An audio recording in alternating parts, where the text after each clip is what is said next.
Labą dieną, gerbėmėjai K-Vitrinos TV žiūrovai ir Krašto Vitrinos portalo lankytojai. Šiandien pas mus svečiuose Prienų rajono savivaldybės meras Vytas Bojanauskas,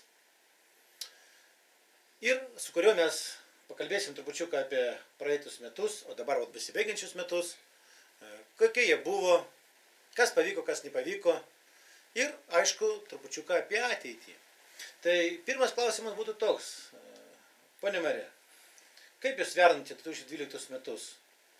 Kokie jie buvo jums, kokie buvo, skaitysim, tarybai, kokie buvo, jūs manot, mūsų kraštui, ką mes padarėm gero, ką gal nepavyko padaryti? Tai pasakyk.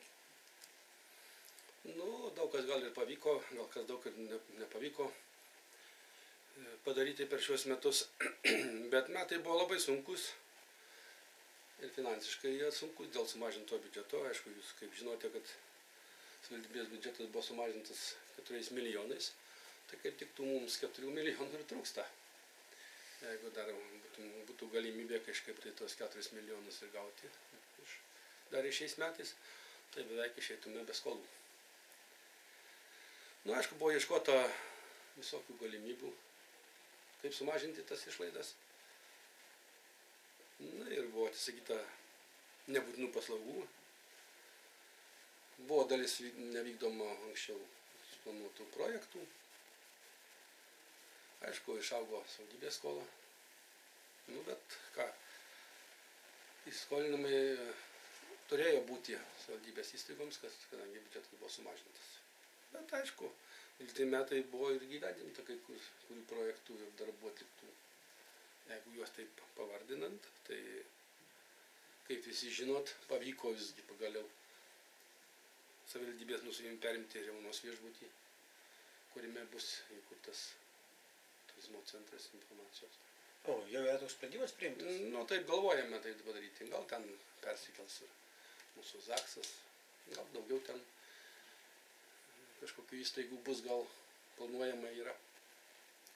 Aišku, gal rasim ir privataus kapitalo pritrauksime, gal įsikurs kokia kavinė. Vieta tai puikiai, patogiai. Taip, vieta tai iš tiesų. Aišku, parengtas viešosios infrastruktūros naujinimo Prienų miesto parke planas. Pėsčiųjų takai, dviračių takai. Irgi tikimės ateinančiais metais užbaigti tuos dviračių takus pradėti, kurie susijungs su Birštonu.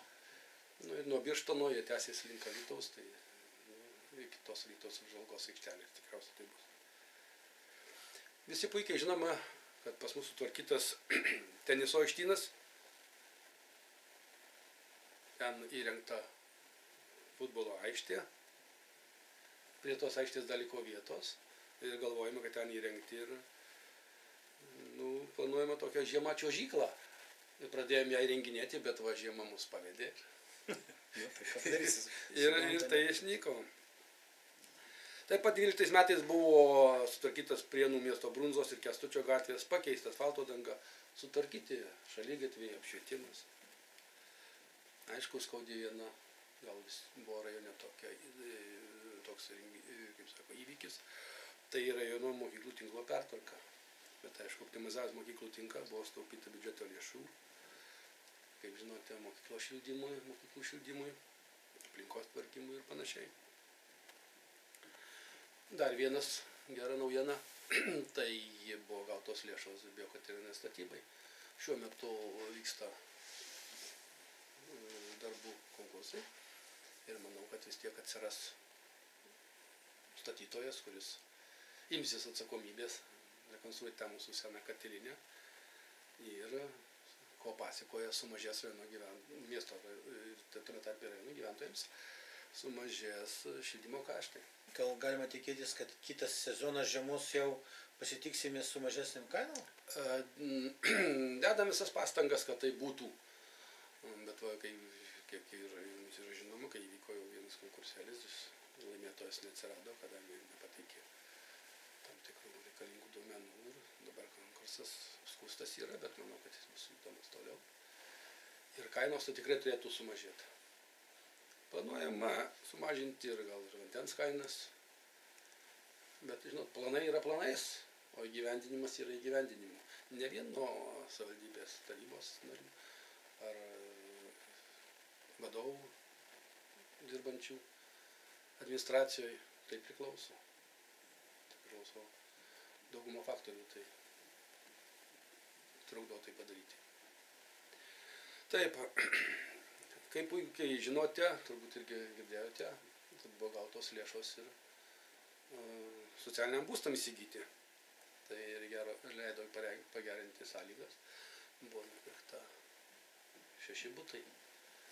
O pasiekoje atsilaisvino vienas namas, kuris priklauso faktiškai klebonijai, jos teritorijoje. Ir tai jau atiduosim, kam priklauso tas pastatas į to žemę dalis.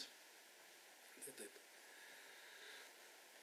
O taip pat galim pasakyti tokią džiugią naujieną, kad Prienų viešoje informacinėje bibliotikoje buvo atidarytas mūsų mylimo poeto Justino Marcinkevičiaus memorialinis kambarys.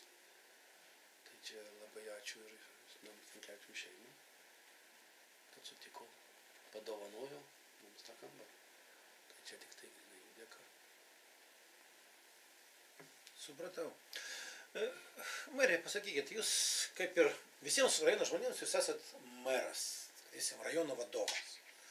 O iš tiesų jūs dar į tarybos pirmininkas. Aš vadovauju tarybai, nes, ruošęs, tos sprendimus, viską sprendžiat, praleist, nepraleist, visą kitką. Nesvarbu. Pasakykit, kaip valdančioji dauguma dabartinė, kad daug labai visokiausių kalbų apie ją, kaip jai sekasi dirbti? Ar sutarėt su partneriais, socdemokratai, su savo kitais? Ar yra kokių tai problemų? Matot, kai žinote, kad taryboje tai yra, jei neklystu, 7 partijų atstovų. Taip. Tai, aišku, kiekvieni turi savo nuomonę. Ir čia negali būti vienos nuomonės, kad sutarsi. Bet yra derinimas, yra aptariami koalicijoje klausimai. Ir kurie nepriimami, tai yra nepriimami, o kurie sutarėme dar kurių, arba darė atidedimą patobulinti. Tai čia yra toks dalykas, kad čia gyvenimas taip verčia elgtis. Ir ne visą laiką gali būti ir priimami ir sprendimai vien tik tai išnešti klausimą į spręsti tarybai. Tai aš manau, kad čia toks ir turi būti tiesa gimsta diskusijose. Tai kiekvienas tarybos narys turi teisę išreikšti savo nuomonę, bet prieš išreikšdamas tarybos narys nuomonę ar opozicijos, ar esantis pozicijoje koalicijoje, būtų malonu, kad visi prieš tai pagalvotų ir duotų pasiūlymus, ne tik vien kritiką. Bet kol kas gerų pasiūlymų tai sunku sulaukti. Daugiausiai sulaukti kritikos. O kritikuoti tai yra lengva. Nu, tai visada kritikuoti, aišku, lengva. Dirbti sunkiau. Ja. O taip, darbas vyksta ir aš manau, kad jisai ir vyks. O jeigu, kad yra nuomonių skirtumų, tai be jų tikrai neapsėsim. Buvo ir bus. Supratau, pasakykit, šie metai kaip jau praėjo, kas padaryta, tas yra padaryta, ateina gyvatės metai, žinot, kaip sako, gyvatė sako jau, arba dos vaistų galima iš gyvatės nuodų daryti, arba gyvatė jau ten pridarys nemalonumų. Tai kokie planai gyvatės metais, kad jis laukia labai tik didesni, kad būtų įgyvendinti? Kokie planai, kad jis jau yra užplanuoti, kad būtinai reikės padaryti? Ten vienas, antras, koks tai? Nu, planus galima planuoti. Planai priklauso nuo to, kai bus finansavimas. Bet mes tikimės ir toliau, tai bendrą frazę pasakysiu, gražinti rajoną. Bet mes nepaliekam nuo šaly, kaip ir kalbėjau, kad būtų ir katilinė pastatyta, kad tai planas būtų plane pirmu numeriu eitų, nes tai yra šilumos sumažinimas, tai mūsų rajono žmonėms yra pagelbėjimas. Taip pat galvojame tęsti toliau atsiradus galimybei sporto arenos statybą.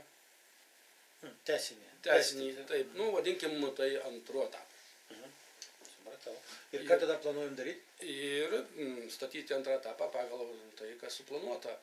Ir ten jau yra būtų baseinas, treniruočių salės, nu, visa kita dar numatoma, kadangi, kaip žinote, jeigu vyksta varžybos, jeigu žaidžia dvi komandos, tai jos tik gali persirenginėti. Tai yra planuosi dar įrengti dvi rūbinės. Yra vestibulį perrekonstruoti truputį, padaryti vestibulį dar treniruočių salę. Nu, darbų planų yra, bet visi tie planai būtų vėl įgyvendinti bus tik tada, kai jau bus finansavimas. Ir aš manau, kad mes prieš tas naujos vyriausybės turbūt vėl atsidursime tam sąraše, kuriuos gali finansuoti ir padėti įgyvendinti mūsų šitus planus. O taip, tai yra ir naujų objektų, yra naujų projektų. Apie 16, turbūt, jei neklystu, vietos veiklos grupės, 16 projektų bus įgyvendinta. Vaikų dienos centras Veveriuose bus, kiek turiu duomenų, Balbieriškio seniūnijos pastato šiltinimas. Vis tai vieni iš taupytų lėšų pagal programas. Ir aš manau, kad tai bus, tai čia tik ne viskas dar, ką galima, bet vėl tik tai, kad vien tik užsiplanuoti ir pasakyti, kad tai įgyvendinsim, tai negalima taip gal kalbėti. Geriau, kai jau įgyvendinsim, tada galėsim pagirti arba papeikti, jeigu neįgyvendinsim. O taip, geriau darbą padaryti, tada pasigirti, negu kad girtis, kad padarysim, o paskui nepadarysim. Tai. Studijoje buvęs Seimo narys Andrius Palionis teigia, kad savivaldybei kaip ir bus tam pačiam lygiai biudžetas, kur tai panašiai, bet tik, kad vienintelis, kad jeigu padidės minimalus atlyginimas, tai daugiau bus galbūt atiskaitimų, skaitysim, savivaldybės gaus. O sugebėsit tam pačiam lygiai kaip ir šiais metais, skaitysim, bus tokia suma, kaip tai išlaviruoti? Žinot, kada jeigu suma bus tokia pati, kažko tai labai neišlaviruosim, reikėsim tiesiog priemonių kažkur tai kažką tai keisti. Bet nesinori dabar čia prieš naujus metus sakyti, kad ten keisim, darysim tą arba keisim tą. Viskas susiklostys nuo tada, kai gausim biudžetą ir kai pradėsim planuoti biudžetą, matysim, kur mums galima sutaupyti, jeigu nedaduosim to biudžeto. Bet mes tikimės vis tiek, kaip ir šiais metais, ir ateinančiais metais, ieškoti galimybių ir išgyventi su tom biudžetu. Ir pagrindas vis tiek būtų, žmonės dirba, jie turi gauti atlyginimus. Jeigu mes gyvensim tik tai, kad žmonės dirbtų ir negautų atlyginimų, tai čia nelabai gerai. Ir tai, manau, netenkins ne vienos valdžios, netenkins žmonių. Aš matau, kad dėl šito tai tikrai galimybės bus. O kad mažintis reikės kažkur, tai kažkokius tai objektus gal išimti į sąrašo savivaldybės arba ieškoti dar kokių tai galimybių. Tai aišku, ieškosime ir dirbti ne tik tai, kad taryba, čia dirbam kartu su administracija ir aš nemanau, kad nerasim galimybių. Aišku, sunku. Ką padarysiu? Marija, artėja iš tiesų tokia riba. Aišku, tai tokia simbolinė riba. Vieni seni metai baigėsi, nauji metai prasidės. Ką jūs turite pasakyti Prienų krašto žmonėms? Aš galiu Prienų krašto žmonėms tik tai vieną pasakyti.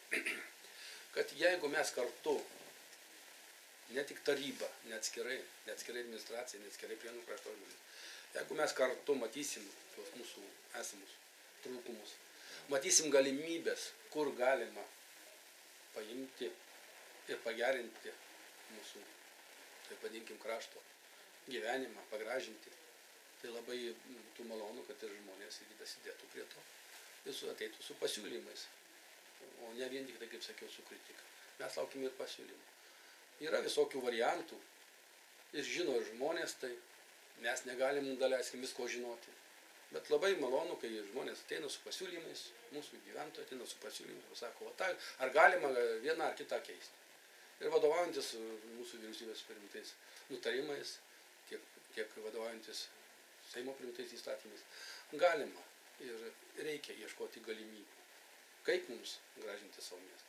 Visi gražina, mes irgi gražiname. Ir stengiamės, kad tai būtų mūsų krašto žmonėms. Mesgi visi šios Prienų krašto vaikai. Aš supratau taip, mes turim, nesvarbu, kur mes dirbam, nesvarbu, kur mes kokiam darbe, skaitysim, ar savivaldybėje, ar skaitysim kitoj darbo vietoje. Mes visi turim gražinti savo kraštą. Jo, tik visiems. Ir tada viskas bus gerai. Ir viskas bus gerai. Ir pragyvensim tą krizę vadinamą, kuri dėl to būdą nesibaigė. Ir vis tiek gyvenam su viltim, kad 13 metai, nors ir gyvatės, juodosios gyvatės metai, bet 13 metai mums atneš laimės daugiau negu 12 gal. Kągi, ačiū, merė, kad buvot su mumis ir kad dalyvavot laidoje. Nu ką, reikia visiems palinkėti tiksliai, gerai sutikti naujus metus, kad jiesim daugiau pozityvumo ir daugiau meilės. Tai aš dar galiu pratęsti, kad kiekvieni nauji metai atneša naujus tikslus, idėjas ir viltis.